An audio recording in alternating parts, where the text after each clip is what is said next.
people like me. You need people like me so you can point your fingers and say, that's the bad guy. That's the bad guy. That's the bad guy. That's the bad guy. That's the bad guy.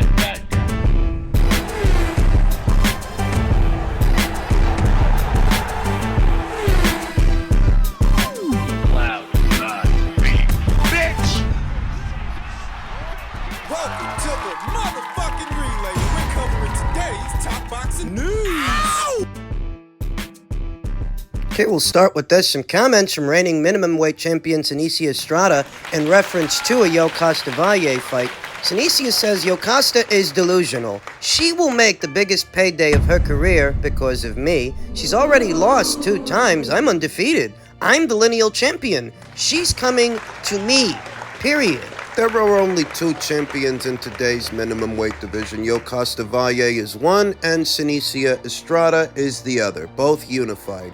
And the only sensible fight and sensical fight for the both of them is each other. What separates them are promotional outfits and platforms. Senicia's with Top Rank, Yokasta's with Golden Boy, Senicia fights on ESPN, Yokasta fights on DAZN. Yokasta Valle, who stated, I think she is the one who is delusional. Maybe she thinks she's Canelo. Her name is known only for the excellent work of Golden Boy and Oscar De La Hoya, whom today she insults and treats with contempt. This tells me she is very ungrateful. I always see her saying that she earns more money, making fun of me and my country.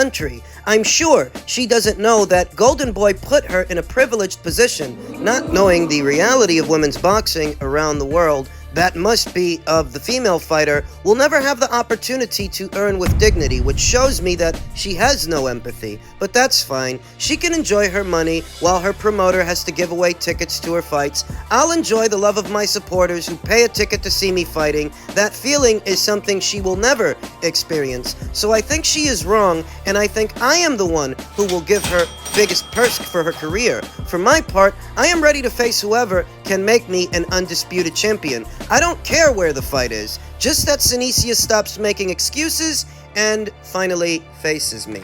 To that I'll say this.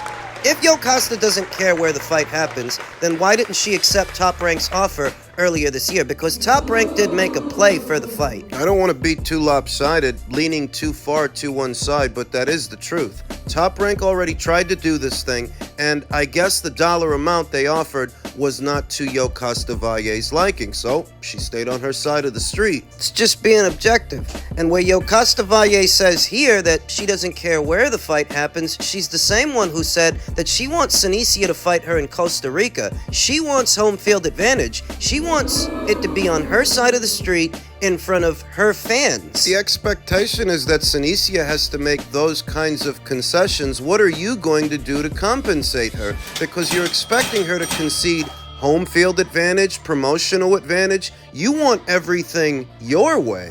Yokasta Valle was quoted as saying that she wants the fight with Senicia in Costa Rica, where she fills stadiums, not just theaters, not like Senicia. And if that's what you want, that sounds like something that you have to pay for. Has Yokasta Valle's team, have Golden Boy Promotions actually made Senicia Estrada an offer to do the fight? Because if they haven't actually made a play to do it themselves like Top Rank did earlier this year, what that tells me is Yokasta Valle would be hiding. She's essentially hiding behind the bureaucratic red tape, the sides of the street, the promotional and platform issues in politics. That's what that tells me. If you're running around saying stuff like this without actually having made Senicia an offer, and no matter what's being said, if they were to fight, I'd favor Senicia to win it. Yokasta Valle is a good fighter, maybe even a great fighter. She's very much accomplished and skilled in her own way, but she's not on the level with Senicia, and that's evident in all the common opponents they have and how Senicia consistently beats them in better fashion than Yokasta does. Whether it's Annabelle Ortiz or Maria Santizo or Tina Ruprecht, they share quite a few common opponents, and the story that tells when you cross-compare performances is that Senicia is just a more dynamic, streamlined fighter with more tools than Yokasta Valle, and it's not because Yokasta's a bad fighter. She's not a bad fighter. But Senicia's just better in every way. get through all the stuff that's being said, whatever's being said, and break down the fight itself, if it were to happen, I would heavily favor Senicia Estrada to win that fight, but I'm not sure it happens because it's not like Yokasta Valle's marquee value is hurting as a result of having not fought Senicia already. It is true that she's a very big draw down there in Costa Rica, and from time to time, she does fight here in America, so not fighting Senicia isn't hurting her pockets. It's not hurting her wallets. That's saying that if that fight doesn't happen, it's no sweat off Yokasta Valle's back. She's still making money. She can still make money. Purse for purse. Senicia Estrada's fight purses may be bigger than Yokasta Valle, but Yokasta Valle's earning power in Costa Rica isn't limited to just the size of her purse. She's a beloved fighter, a beloved athlete down there with sponsorships. Maybe Senicia Estrada gets bigger fight purses than Yokasta Valle fight purses, but Yokasta's a public personality down there, not just a boxer. She has to address it in front of her adoring public, and her adoring public will continue to adore her whether the fight happens or not. So the way I see it, maybe Yokasta Valle underneath it all feels this is a fight that she can live without. That unless Senicia is going to come to Costa Rica, this thing don't go down. She'll just wait her out. Wait for her to leave the minimum weight division and move up to light fly or fly, and she'll fight whoever else picks up the titles Senicia leaves behind. The WBC title and the WBA title. Yokasta's very good. Maybe Senicia beats her, but not everybody else. If another set of champions were to sprout in the absence of Senicia Estrada, should she one day vacate those titles and move up, Yokasta would likely have better odds against them than the odds she has against Senicia. So I'm not really sure if this fight happens. How about Deontay Wilder and Usyk? Usyk don't want it. You tried. Many times. We supposed to fall like 3 times. The world don't know this though, but the business of boxing. If he fights Fury, they said they don't want bumps for our problems. Nobody really do. If you go back to one of my fights, he's supposed to be that he didn't come and we supposed to fall and all that. They said they don't want bumps for our problems, which I understand why guys don't want to risk fighting me. I understand it. I have the ultimate power, can get rid of anybody at any given time. I just wish these guys would come forward and be like they displayed, instead of just having the toughness and acting like they tough. When I know the dark, I know the business of it. You feel me? Deontay Wilder now claims that he was supposed to fight Usyk on 3 previous occasions, 3 separate times. Really? And surveying Alexander Usyk's last 3 fights, or what he's been doing the last 3 years, or 4. Or 5. I'm just wondering, when exactly was this supposed to happen? When was a fight between Alexander Usyk and Deontay Wilder supposed to have taken place, when you consider that Usyk's last fight, he was all tied up with Daniel Dubois. He had to fight him. That was his mandatory challenger via the WBA. The fight before that, he was all wrapped up with Anthony Joshua. The Anthony Joshua rematch that he had to have because Joshua had a contractual right to one. The fight before that, the first Anthony Joshua fight, well, that was for the 3 alphabet titles.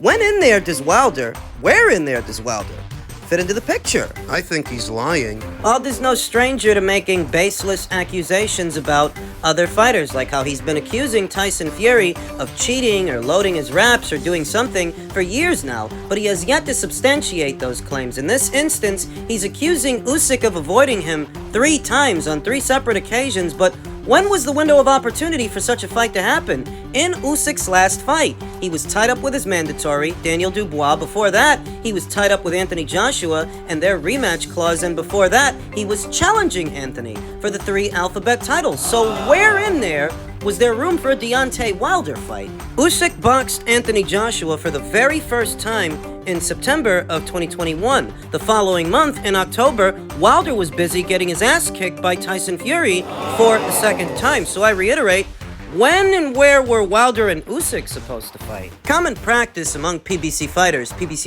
like Deontay Wilder, is they get in the habit of name-dropping fighters they have no intention of fighting right around the time they drop some fight news. In Wilder's case, he's talking about Anthony Joshua, knowing the Saudis pulled the funding. He's talking about Alexander Usyk, who we all know is en route to Tyson Fury. Tyson Fury, who beat the crap out of Deontay Wilder. He's talking about these guys. All the while, he knows he has no intention of fighting them, but he does have a fight date lined up. I think he does. And I think Wilder's next fight date is January 13th. There just so happens to be a TGB Promotions fight date set aside in Las Vegas for mid-January of next year, what is supposed to be billed as a pay-per-view. And if Wilder is now doing the rounds on social media and name-dropping fighters, making baseless accusations, I think it's because he's on the eve of announcing his next fight. No, it's not with AJ, and it's not with Usyk. He knows he's not fighting them. He's just using their names to get talked about. It's what some of these fighters do, especially PBC fighters. Remember that PBC fighters, they don't fight that often, so they can't hope to stay relevant and stay in the headlines by the fights they're having when they're not having fights. Wilder hasn't had a fight since late last year. He hasn't boxed at all this year, and he's not going to. Thus, he can't hope to stay in the headlines that way, so what he resorts to is name-dropping other fighters he knows he's not going to fight. Who he is going to fight, if I had to guess, I'd say maybe it's former champion Andy Ruiz. After an entire year of doing nothing, perhaps both the former champions are coming back to the table to try and iron out a deal. That's what I think. So far, the people at TGB, which is just another way of saying PBC, seem to have at least 3 fight dates set aside, 1 in January and 2 in the month of February. One of those fights could very well be Deontay Wilder's next fight. So if he's taking to social media, doing the rounds, name-dropping fighters he knows he's not going to fight, in all likelihood, it's because he wants to garner some attention, garner some buzz for the upcoming fight that he's about to have with somebody else, with, potentially, Andy Ruiz. So is it really necessary to drag another fighter's name in the mud, when you know you weren't going to fight him? You weren't going to fight him then, and you're not going to fight him now. Why bring Usyk into this? It's because Usyk is talked about. More talked about right now, at least, than Deontay Wilder, since Usyk is supposed to be en route to Tyson Fury. Wilder attaches his name to Usyk because it's somebody that people are already talking about, even if what he's saying has no real basis in reality. How could it? You're trying to convince the world that he is so scared of you by pursuing the fighter that demoralized you. Beat you from pillar to post in not 1 fight, but 2. Because he's so fucking scared of you? Certain logistics, questions that need answers, like if you were gonna fight Usyk, who was gonna pay for it? So bullshit. American fighters, more than any other fighter from any other region, have a way of bullshitting the fight fans. Being disingenuous and stringing them along, telling them tall tales, all the while, it's really all just in the name of marketing and trying to stay relevant, though there are more dignified ways of doing that than what Deontay Wilder has resorted to, though Deontay Wilder has never really been the most dignified fighter, the most dignified athlete. Wilder does end up fighting Andy Ruiz in January. What does that do commercially? If they were still on Showtime, I'd put the number at somewhere around 200,000, maybe a little over. Though we have to question who's going to be distributing this pay-per-view, who's going to be distributing it, and what is their ability to market it, to sell it. Promote the fight. Deontay Wilder's last box office fight with Robert Helenius late last year, Andy Ruiz's last box office fight with Luis Ortiz. Neither of these box office fights did robust numbers. And while the two guys could do a little better with each other, a little better's not saying much. The bar is already set exceptionally low. Almost anything would be better than what both boys did last time. That's what I think is going on. If Deontay Wilder is fibbing, if he's now telling tall tales about an Usyk fight that was supposed to happen but didn't, it's because he's got a fight date lined up. It's because he's on the eve of announcing some fight news. And it could be an Andy Ruiz fight, or maybe a fight with someone else, but that's what I think that's all about, all that hullabaloo about Wilder versus Usyk. As it pertains to Wilder versus Joshua, Eddie Hearn's latest update on that potential fight, we want to make that fight. We've looked at the numbers for UK and USA, but we've also had approaches to stage the fight internationally, which is a better number. We have to explore those and see if there's credibility behind them. If not, no problem doing Vegas or Wembley. Vegas is the bigger money. I don't doubt that Eddie Hearn is putting forward an earnest effort to see if the fight can happen at a price that satisfies what both the fighters might want, though it gives me the impression that most, if not all, of the legwork being done here is being done by Team Joshua and not Team Wilder. Team Wilder is accusing Anthony Joshua of being afraid, being scared. They're saying that Usyk is scared too, that they don't want to fight either. So we're getting from Team Wilder negativity, trash talking everybody, bad mouthing everybody. That's it. The silver lining for Wilder is that I think now the circumstances have changed a bit. Now he might have a quick run out in January as opposed to going into a Joshua fight dry, going into a Joshua fight with ring rust to shake off. Remember, he hasn't boxed this entire calendar year. If my suspicions ring true, and that January fight date is for Wilder's next fight, he gets to have that fight ahead of what could be a Joshua showdown. So that's beneficial to Wilder, but as far as Eddie Hearn finding somebody that's willing to do the deal, Pay for the fight.